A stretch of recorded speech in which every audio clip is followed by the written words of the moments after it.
meals. That'd be easier. Awesome. Very easy.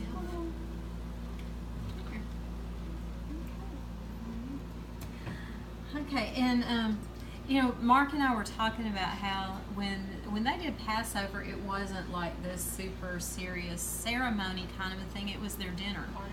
It was part of their meal, and it was a celebration and all that. And so we didn't, we just really didn't want to do like a service kind of thing, like, okay, now we're going to do communion, sort of a thing, but wanted it just to be a part of the course of the meal.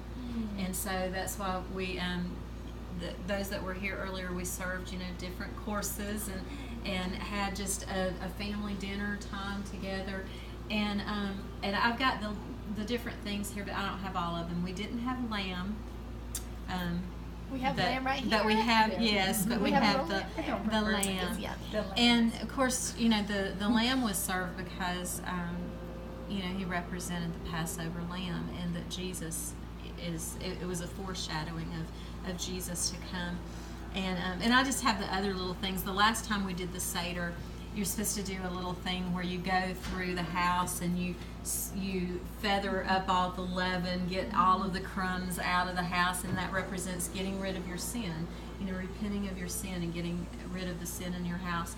And then I put the world here because he's the lamb slain for the whole world. That's awesome. And then just as a reminder, wow, of what Jesus did for us.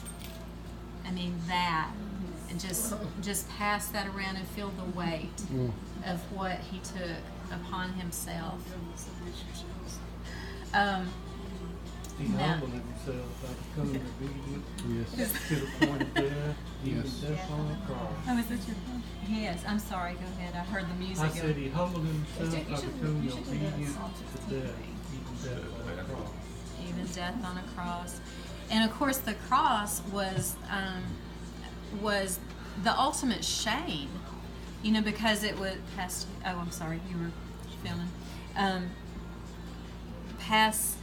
It was the ultimate shame because it was a criminal's death, and the Bible says that that cursed is anyone who hangs on a tree.